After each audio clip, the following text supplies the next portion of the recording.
Great morning. What? No. Great morning, great morning, great morning, everyone. How are you? Great morning. Okay.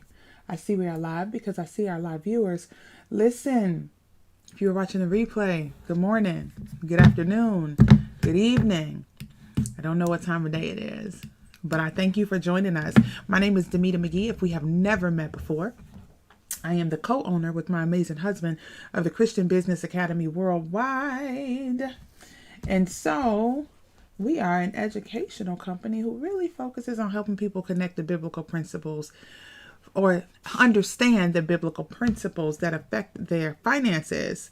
And we use the vehicles of entrepreneurship and investing to build wealth. So what's up, y'all? How you doing? I look tired, don't I? I do. But I'm good. You got your coffee? Y'all ready for this morning?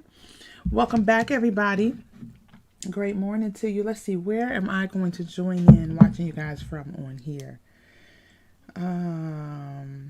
Looks like we got equal participants in both of the groups.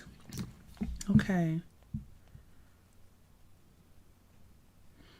How you guys feeling this morning? I see you dropping comments in and saying good morning. Oh, thank you. Somebody, y'all just so sweet. You look beautiful. I'll take it. Even though I feel so tired and I feel like I look like I feel. But great morning to you guys. How y'all doing? Literally, happy Thursday to everybody who is watching live. I appreciate you. Y'all, we're going to get into secret number 4 today. We are making our way through this thing, and I hope you guys are enjoying this book. So my question for you guys who are watching the replay, who are watching live, tell me, are you guys reading along as we go? Now, listen, no judgment if it's challenging to keep up with the information. No judgment. I want you to know that. No judgment. Reading is like a muscle. You got to work that thing. And the reality is, when you're the person that is reviewing the information, it forces you to stay up to date. Like, it forces you to. I go to sleep reading, I wake up reading. So it forces you and it pushes you in a way. Obviously, it pushes me in a way that I haven't been pushed before. So it's good. Pushing me outside of that comfort zone. How are you guys doing with reading the content? How are you doing? And if you're not keeping up with the reading part, once again, no judgment, how are the discussions in the morning helping? Talk to me about that a little bit. I would love to know, love to get some feedback on how the discussions are working for you. So great morning. I see you, Latrinda. I see you, Eugenia. I see you.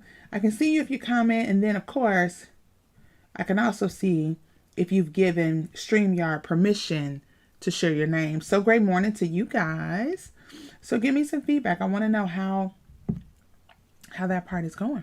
I do. Yeah, we're gonna get into secrets. Let me turn that down. Okay, there we go. Yeah, I want to see how. Fatima, that's you giving me that beautiful compliment. Thanks, thanks, Aurora.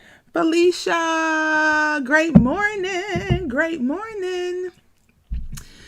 All right, you guys, let's dig into it. I see you, Latrinda. All is well. Love the book. Love the discussion. Thank you so much for sharing some feedback. I appreciate you. Next question. One of my sorors, she sent me a message. She's been sending me a few things. Thank you so much, Eugenia. I've been able to keep up. Good stuff. I truly, honestly understand, you guys, if it's challenging, because every day it's not easy. Part of the reason I'm a little tired today is I was reading and then my phone rang last night and I was on the phone until 12:30 in the morning. And I need to get up still at 5 o'clock to ensure that I'm prepared for this, meditate, start my day off good. But I was talking to one of my sorority sister. And one of the interesting things, she said his thought process, talking about Rabbi Daniel Lapin, she said he thinks so different. His perspective is so different. And she's a Sunday school teacher. And I was like, I know. What I have found, you guys, with this book is this. And she also, just last week, somebody was interviewing him. She came across it. And so she sent it to me, so I was able to watch some of the video. And then she sent me another video, and I was able to watch a little bit of that. What I'm finding is that The more I learn about various religions, the more interested I am to understand the way that people practice various religions. I found myself becoming more and more fascinated, because I think there's a danger in having such a limited perspective. This is the danger that I realized, for example, that my children are growing up in a very Christian household, very Christian. That's all we do. We have Christian practices. Our life is founded upon Christian principles, all that stuff, right? But guess what? There's a whole world outside of us. When we go to church, it's a Christian church. So we go there to worship. We come back. Our circle is full of Christian people. And so it's a very limited perspective. And this is the danger in that, is that if you're not careful, we can become intolerant. We can become intolerant. And so I don't want that to happen to my children. So a lot of you guys know my coach. A lot of you guys do not. So my coach is Muslim. Oh my gosh, she's so amazing. I can't even put into words how much I respect, love, and honor this woman. Okay. And I talk to her probably every day, literally every day. She is the reason that I was up last night until 12:30. We were on the phone and she's coaching me through some things. And so one day during the Christmas season, one of the traditions that we have in my house, because my dad did it with us. So when we were kids, my parents didn't decorate the yard. Of course, we had our tree inside. My mom would let us put up the tree. I was the most zealous about putting up the tree, different things like that, wrapping gifts, all that kind of stuff. And so this tradition that my dad had, there are certain neighborhoods where you can go and man, do they decorate. I mean, it's incredible what they do. So we would always go every year. And we would look at houses every single year in various neighborhoods where we knew a lot of people participated in decorating. Well, I picked up that tradition and I enjoyed it so much as a child because it was just time spent with my family. I just enjoyed it so much. I don't know. It's the little things. I don't remember the gifts. I remember the time. And so one of the things that we do during the holiday season, during the Christmas season, we drive around looking at various houses in various neighborhoods. One of the other things we do, we go to downtown Chicago. We look at, Festival of Lights, just all these different things. We go downtown. We go to the Ghirardelli shop. We have some fresh hot chocolate. I mean, it is cold in Chicago in December. So we are bundled up. We're taking all kinds of pictures. We're going to see the big Christmas tree, like doing all these things. And we at least spend one day downtown doing that. And it's become a bit of a tradition for me and the kids. We go to what used to be Marshall Fields, what is now Macy's downtown, because they have these huge display windows, just the whole thing. Well, this past year, because of the pandemic in December, we didn't do that. Okay. And I was like, but we got to kind of keep up the tradition a little bit. So what we would do in addition to that is drive through neighborhoods. So this year, as we were driving through neighborhoods, we made hot chocolate at home. We did some different things this year. Something came up in the car. And I told Giselle, I was like, baby, everybody doesn't celebrate Christmas. And she was like, why not? Like, who wouldn't celebrate Christmas? And I said, well, I told her my coach, who she's very familiar with, I was like, she doesn't celebrate Christmas. Why? I said, because she's Muslim. She has a completely different religion than we have. And Christmas is about celebrating the birth of Jesus. They don't see Jesus the same way we see Jesus. And that's okay. And so it allowed us to have this discussion where she was like, So one of the things that I love about my relationship with my coach is the fact that I love her. I adore her as a person, her spirit, everything. And because I honor her and enjoy her so much as a person, what I really love is I feel like we have an example of how you do not have to practice the same religions to truly love a person, right? And so it gives me an opportunity to exhibit that and illustrate it to my children. Now, when we're reading this information and we're looking at business secrets from the Bible, we're not looking at it from a Christian perspective. We're looking at it from a Jewish perspective. And y'all, that is challenging when you have grown up learning things one way And now you have a different perspective that's challenging the very way, like the very fabric of the philosophy upon which your life was built. But this is what I have found, is it doesn't take away from your, it's not taking away from my belief as a Christian. What I love about it is it's making me question, and it's making me see things from a different viewpoint. And it's giving me a more well-rounded view where I understand the issues better. That has been my experience. And so while reading this book, because his perspective is so different in a lot of cases than mine is, it makes me want to read more. It makes me want to study even more. The more I study for classwork, the more I study and dig into Christianity, the more I dig into it, the more I want to learn about other religions and how they practice and why they practice that way and how did it come about that way. That's the more I want to do it. So I hope that as we're reading this together, that it's really having a different type of effect than you're accustomed to. Let's see what Eugenia is sharing with us. She said, today's reading challenged the way I've grown up about how we can help others. I've always thought about giving directly, but not by impacting society by what we do, buying goods and services, or by employing others. Isn't that cool? Absolutely. I love it. I love it. All right, y'all, let's dig in. Grab your coffees and let's dig in, okay? Dear Lord, thank you so much for another day. I'm so grateful to have an opportunity to just be a part of this type of community where we desire to understand more of you, and you are challenging the conventional way that we speak. I know that you are imparting wisdom in us in a daily basis. I know it. I know you are making us wiser. You are making us stronger. You are giving us a more understanding spirit. You are allowing us to extend grace towards others. You are allowing us to see others as you see them and not purely as some religious sect that they're a part of. We're not seeing people that way, but we're seeing people the way you see people. God, continue to work on our hearts so that we can love the things that you love and hate the things that you hate. Father God, this morning, we want to say thank you. Allow us to see what it is that you'd want us to see in this word this morning. And we thank you for blessing us abundantly and allowing us to be a blessing. In Jesus' name we pray, amen. All right, y'all, let's get into it. So today we are looking at secret number 4. Secret number 4, okay?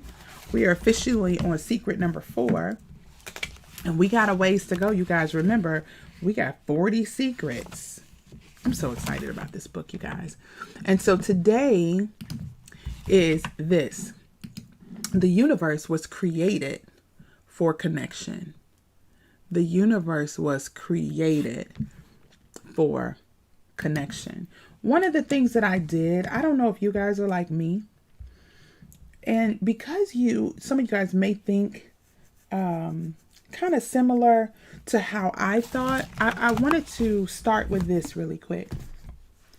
I have had this tendency, as I have been going on this spiritual journey, I've had this tendency that when people even mention the universe, it causes me to tense up. Like, really, it causes me just like, I don't know how I feel about that. It's just about God. It's just about Jesus. I don't know how I feel. So let's understand what the universe really is. I need you guys to think back to when you were a kid. Think back to when you were a kid, okay? The universe is all of space and time and their content, okay? So think about it this way. It's everything we can touch, everything we can feel, we can sense, we can measure or detect. It includes living things, planets, stars, galaxies, dust clouds, light, and even time. The universe contains billions of galaxies, each containing millions and billions of stars. So go back with me. As a kid, we're thinking of the universe from that perspective. Don't let the term universe, like I know I have done and a lot of people do, don't let it freak you out.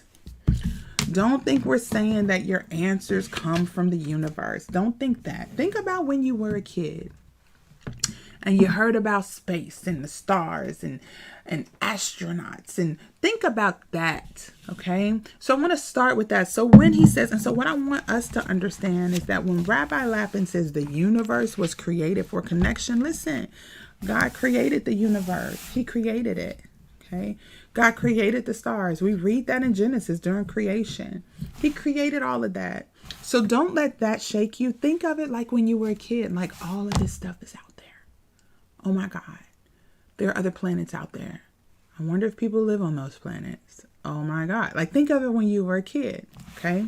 And so what Rabbi Lapin wants us to understand is everything that's out here, we were created to connect. Everything, it was created, that God created the universe where things don't work as well as their basic parts, but they work better when they're connected together. And remember, we're looking at business secrets. Okay. Always remember what are we learning here? We're learning about business secrets. And so I had to say, God, I need your help piecing this chapter together, or this secret together, because I think I'm separating things and I just need it to be a little more cohesive. Give me some clarity. And I asked him to do that. And I also asked him to take over this because I wanted to make sure it was coming from, his perspective and not mine, because I was struggling to put some things together. Y'all know I'm gonna be honest with you. Excuse me. And so one of the ways that I like, or I see how he talks about this, is we got 92 elements on the periodic table. Go back to high school chemistry. Go back. When you used to look at the periodic table with all the elements on it, go back there. Okay. He points out that some elements have been added, but they're more of the manufactured elements that scientists have been, and chemists have put together, but they're more unstable. And when they break down to basic elements that are already a part of nature. So 92 elements, okay, on the periodic table. He says, now, we use very few of them as the way they are, like as in their basic form. Think about iron. I never really thought about this, but think about iron. He said, outside of cast iron skillets, which I love, I have 4 of them. Outside of cast iron skillets and pots and pans, what else do we use iron for? We use it for lawn care, ornaments, and fencing. Outside of that, how do we use it? We don't. We mix it with another chemical, okay, or another element, carbon, to create steel, okay? And we use steel for a lot of things. But then we further mix steel with even more elements to create stainless steel, which we use for even more things. Think about your kitchen, okay? Your silverware, your pots, your pans. Think about a hospital, a doctor's office, the scalpel, the various instruments that they use in the medical field. Think about when you're getting a facial and different things like that, the various instruments that they may use on your face to clear your skin and your pores. So we mix elements together to create something because God created this in a way that the universe was meant to be connected. So it's not that the basic elements are not, it's not that they're useless. Some of them are in their basic form, but once combined with other things, now we got some power, right? So he said that the elements themselves seem to be God's eloquent call for connection. It is as if he is saying there are 92 basic substances, but to get anything really useful, you're going to have to learn to connect and bond one to another. Okay. So he goes into this great length of how elements are used when combined with other things. I want to give you another example. Flour is good. A little baking soda, just a smidgen. That's good. Baking powder, that's good too. Butter, decent. Yep, absolutely. Eggs, decent. Vanilla, decent. And they're okay on their own. Vanilla extract is disgusting on its own. But man, when you put it in something like pancakes, I got the best fluffy pancake recipe ever. I Googled it. I've been using it now for years. When you put it in there, It's pretty good. So my daughter says to me one day, as we're making pancakes or banana bread or something, I don't know, that stuff doesn't taste good by itself. Why are you tasting vanilla extract? Like, what? What's happening here? Yes. No, it doesn't taste good by itself. It's not meant to be drunk. None of that. She was like, I just did it with my finger. That's disturbing, Giselle. Stop tasting things without asking. So no, it doesn't taste good by itself. Absolutely not. Kids are crazy. So yes, the point is that no, they're not all good by themselves. Who's going to eat a spoonful of flour? Not me.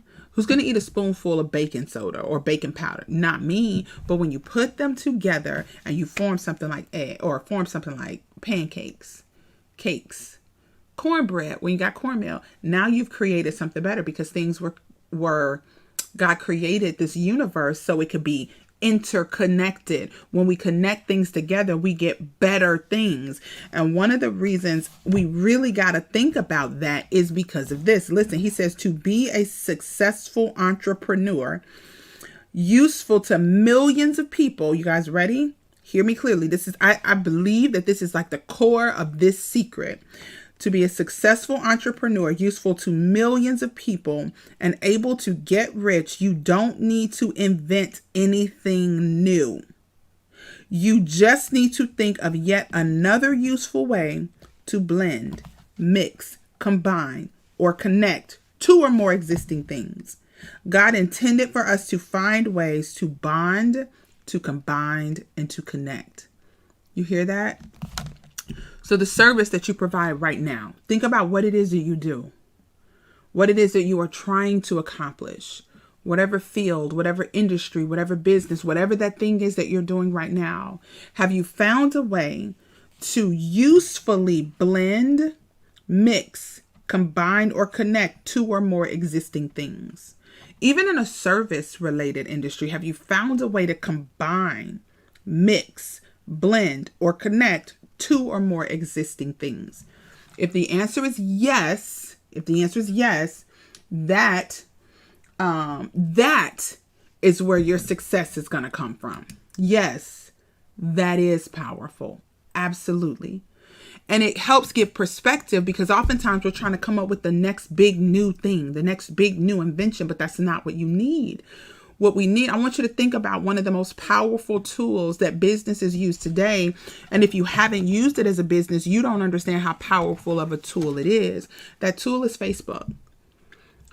At the time of this recording, Facebook is one of the most powerful tools that businesses use today. Governments use. Some people may use it irresponsibly as a business, as a government, as an institution. But the fact remains, it is one of the most powerful instruments.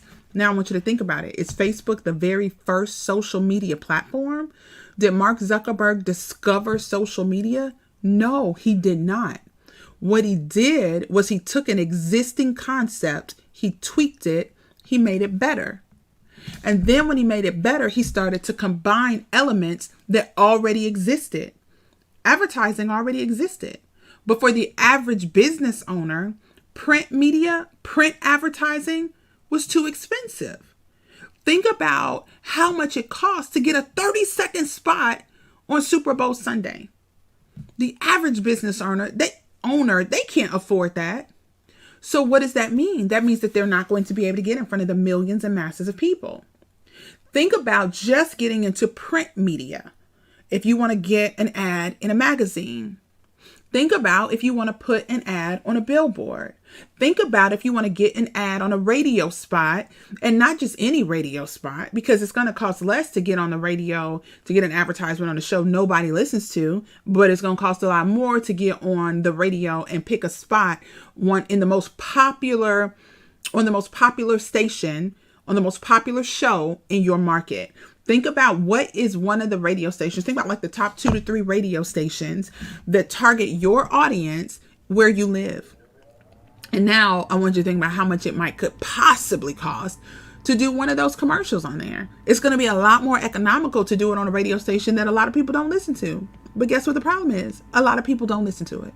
So advertising already existed. Social media already existed. What did Mark Zuckerberg do? He brought two elements together and he made them insanely more powerful because he blended, mixed, combined, and connected two or more things. Think about what it is that you do, what it is that you are really working to do. A successful entrepreneur realizes they need to mix those things, and now they need to do it on a level where they can serve masses of people. That is so powerful. So how else do we see this law of connection, or this connection piece in our lives? Okay, let's go back to the beginning of the chapter, because I literally went towards the end to pick that up. So let's see, how do we see, and how is this important? Why is it necessary for us to understand this?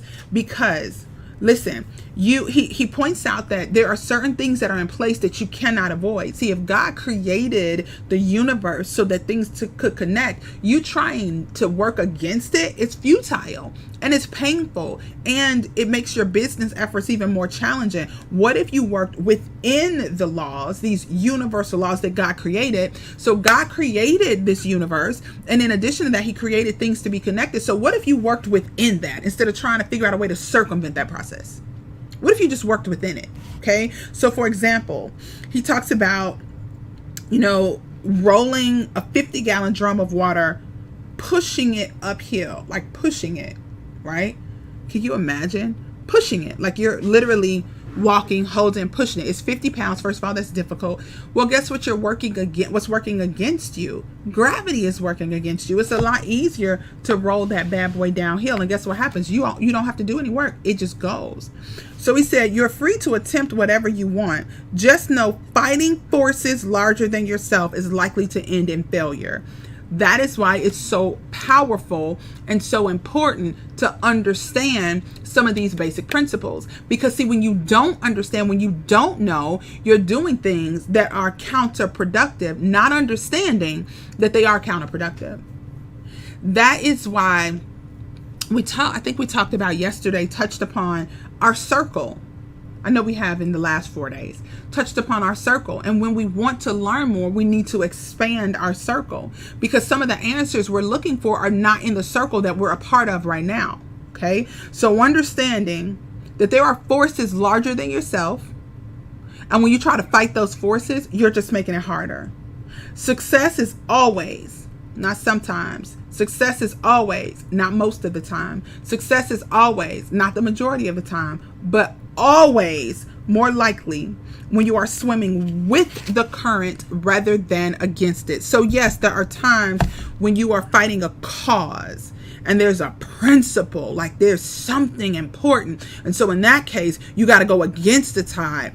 But what you're going to find, and he puts it so eloquently in the book, is that when it comes to finding the best way to serve your fellow human beings and earn their trust, ignore or going with the stream is nearly always more effective and efficient. This sentence right here, trying to overcome the spiritual laws of reality is just as futile as fighting the physical laws of nature. That's good. One more time. Trying to overcome the spiritual laws of reality is just as futile as fighting the physical laws of nature. Pushing a 50-gallon jug of water up, or barrel of water up a hill, who's about to do that? No one. You're going to get a machine to help you. Letting it roll downhill, that's really easy. It's a law of nature. Gravity is there. Okay? There are spiritual laws in place you cannot ignore, and we ignore them at our peril because it's not like we can circumvent them.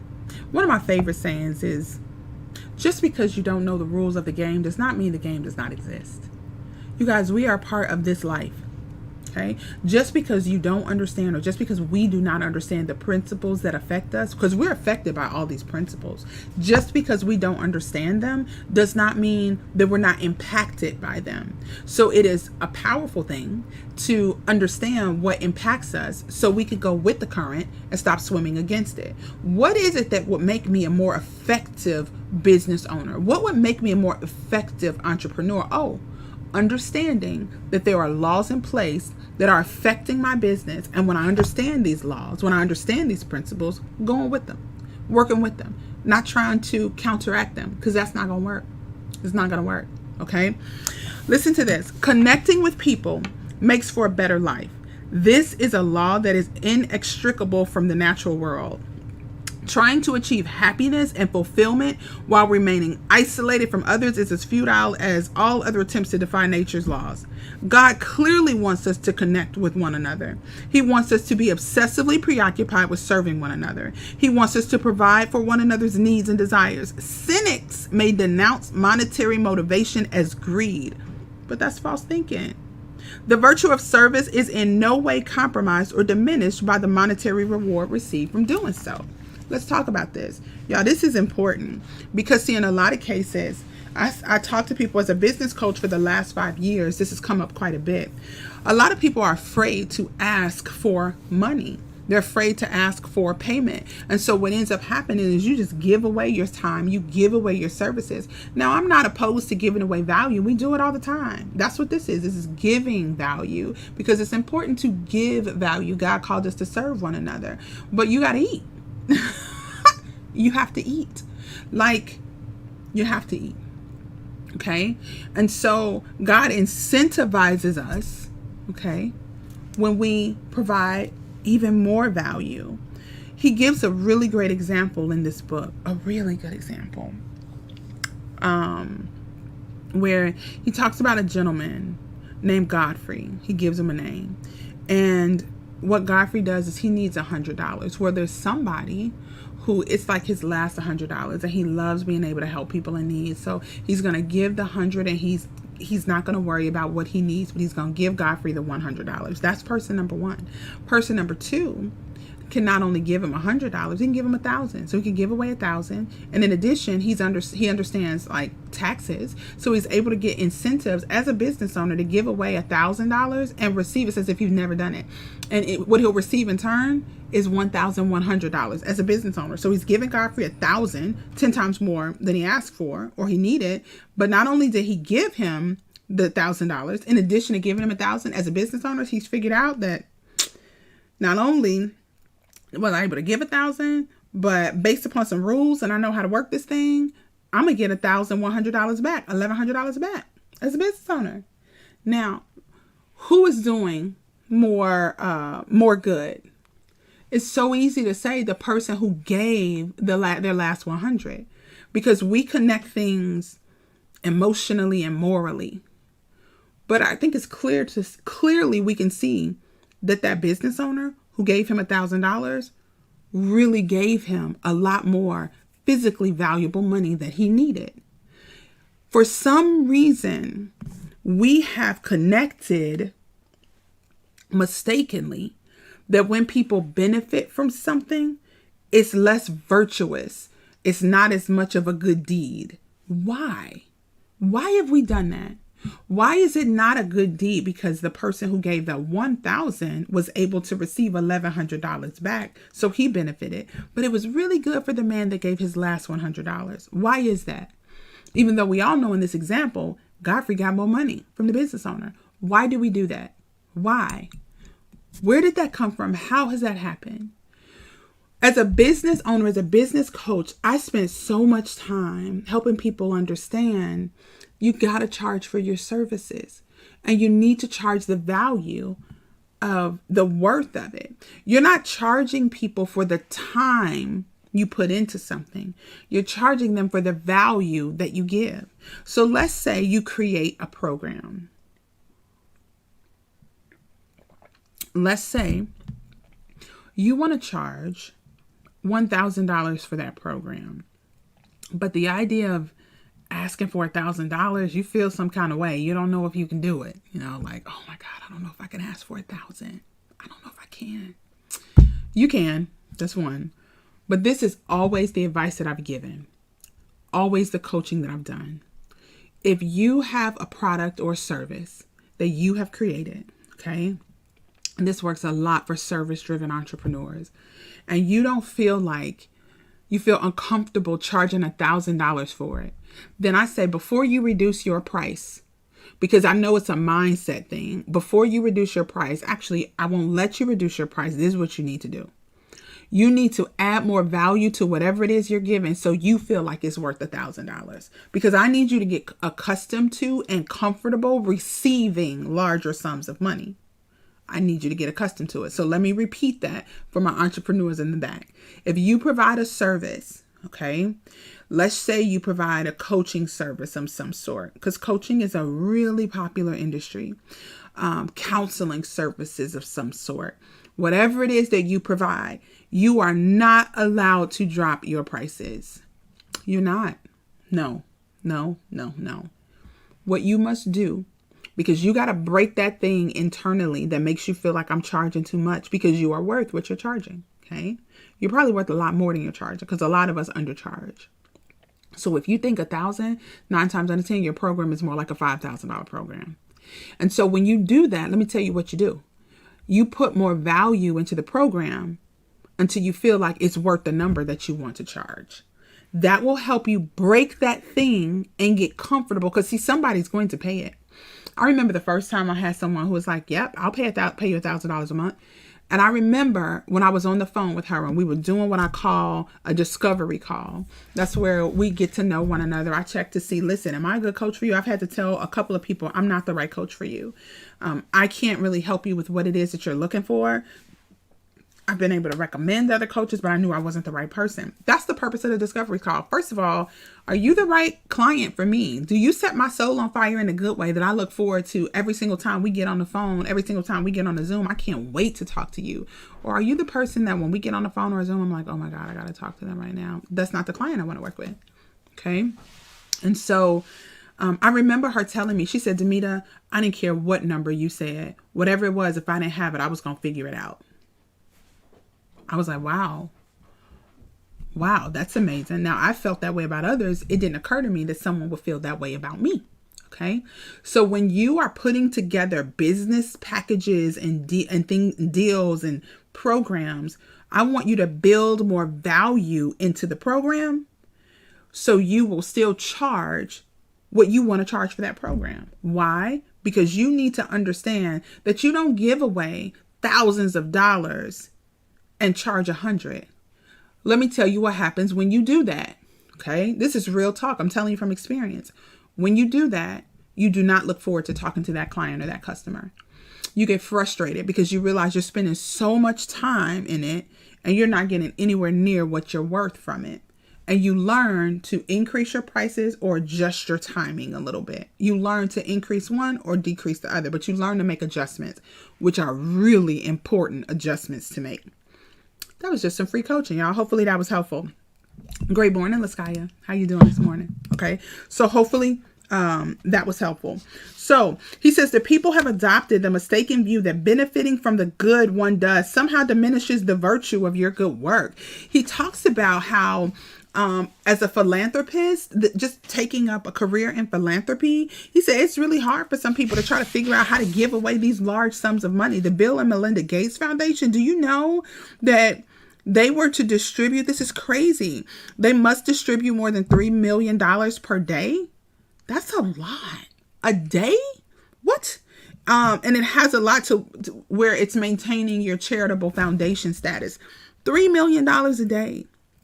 That's why they hire, hundreds of highly trained people to help with that process. And a lot of us feel like, oh yeah, I would love to have that problem until you have it. So the goal is to try to do as much good as you can for as many people as possible. You guys hear that? The goal is to try to do as much good as you can for as many people as possible. And if you also benefit from doing good, well, guess what, y'all? That's just the icing on the cake. It allows one to earn a living and continue doing more good. It is a self-perpetuating process.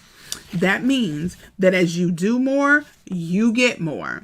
And that's a good thing. You can eat, you can live, and you're providing such value that people want to pay you. I cannot wait to get into day number 5. Y'all gonna love it. Okay.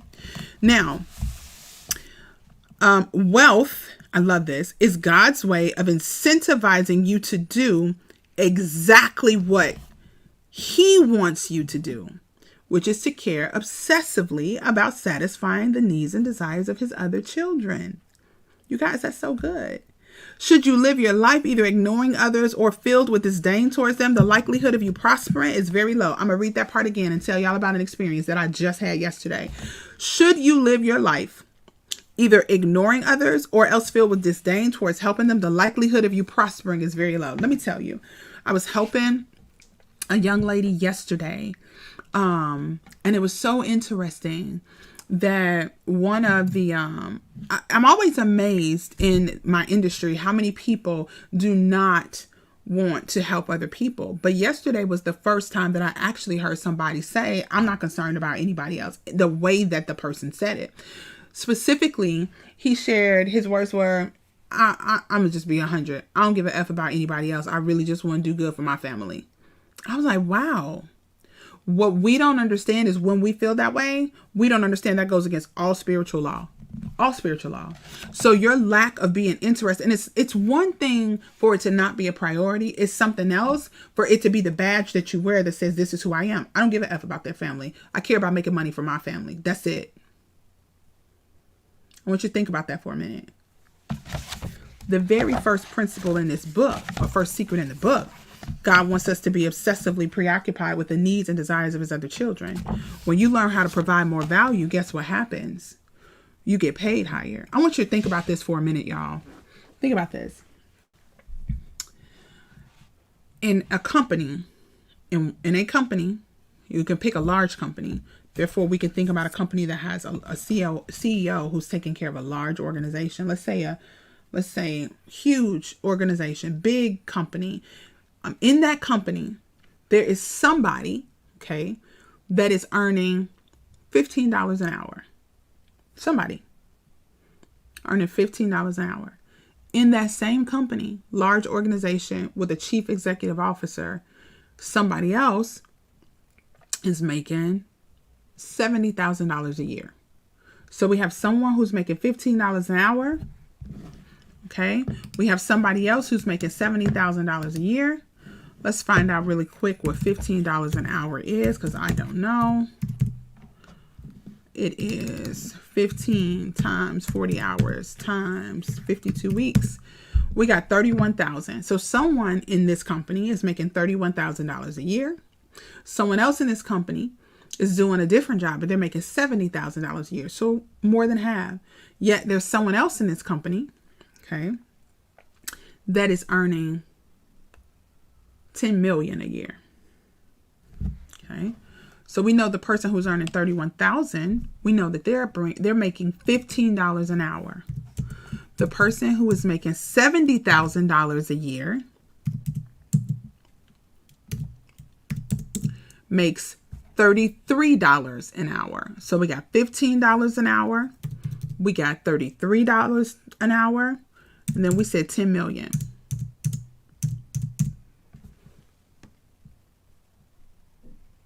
Okay. The person who is making 10 million is making $4,800 an hour. What's the difference between the person who's making $15 an hour, the one making $33 an hour, and the one making $4,800 an hour? What's the difference? It's about the value you bring to the hour. I need you to understand this. This was a hard pill for me to swallow. It took a while for me to understand this concept. And I've been learning this concept now for close to 7 years. It's not about the hour. It's not about the hour, the time. It's about the value you bring to that hour. So we have somebody who is possibly a cashier, and what they're bringing is the skill set necessary to be a cashier. And this is by no means demoralizing or judging any particular position. It's just an example. So in an hour, okay, while you're at work, you may make $15 an hour, but there's somebody else who's going to make $33 an hour. And there's somebody else still who's making close to $5,000 in that same hour. Like, you guys are working the same hour. And when you're working the same hour, it's about the value that you bring to that hour. That's what I want you to understand. It's the value you bring to the hour that makes the difference. See, while the value they bring to the hour is they're talking to the customer and they're cashing the customer out. Someone else in that same hour has a network, a full, just 6, 7, 8, 9-figure network. The people that they are connected to make billions for their companies, billions. And those connections allow their company to create partnerships that increase the company's revenue by millions of dollars. Millions. So while one person can ring up on a register and say hello to the customer, and we hope you found everything that you needed today. And oh, you didn't find everything? Well, let me make sure that we get you connected to someone who can. What were you looking for that you couldn't find? Let me reach out to that department and let's see if we can help you find it before you check out today. That's a very valuable service. We need that. But that's the value they bring to that hour. And while they're bringing that value to the hour, this person making $5,000 an hour, they're busy connecting with other people, right, to bring more millions of dollars to the organization. Now, if you replace the person, or I want you to think about this part, the cashier who may make $10 or $15 an hour, you can replace him or her quite easily. I've worked in retail. I was an operations manager in retail. We always have applications on file, always. You can replace them quite easily. Can I replace the person who has the 7-figure connections, right? Can I replace them who has the experience of what it looks like to lead $1 billion corporation? Can I replace that person easily? Nope, I can't. It is about the value you bring to the hour.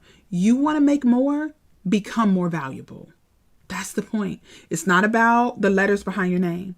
It's not about the degrees you have. It's about become more valuable. That's what it's about.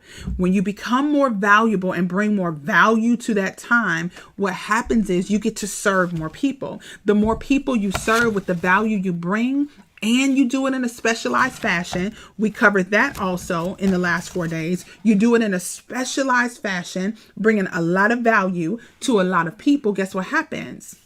Your bank account, it goes up, because God has incentivized us to do exactly what it is he wants us to do. Be obsessively preoccupied with the needs of his other children. The more people you help, the more value you bring, the more money you make. And that does not diminish the good that you are doing. Okay? It does not diminish that. Okay, Laskaya said, I need to learn this in my business, selling my glasses. Sorry, I'm learning right now and will continue to learn and grow. That's right. I love that. I love it. I love it. We are helping change that language. I love it. Okay. Where is it that we learn that God does not want us to do things alone in silos? We learn it in Genesis, because in Genesis, he literally says it is not good for man to be alone. It's not good for man to be alone. Therefore, he created Eve. So it's in scripture. So what I want you guys to get mostly from today is this. And I'm going to, no. Is this connection. God created connection. It's imperative. What's my right verbiage?